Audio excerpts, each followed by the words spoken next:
আসসালামু আলাইকুম। আমি এখন আছি ত্রিমোহনী ব্রিজের উপর। এখানে মূলত তিনটি নদীর মিলনস্থল, যার নাম অনুসারে ত্রিমোহনী নামকরণ করা হয়েছে।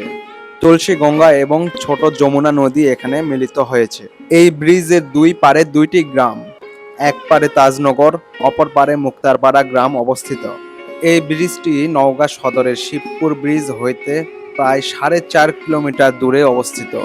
এই ব্রিজ নির্মাণের পূর্বে এই ব্রিজ থেকে একটু দূরে একটি বাঁশের ব্রিজ নির্মাণ ছিল, যেটাতে মানুষ পারাপার হতো।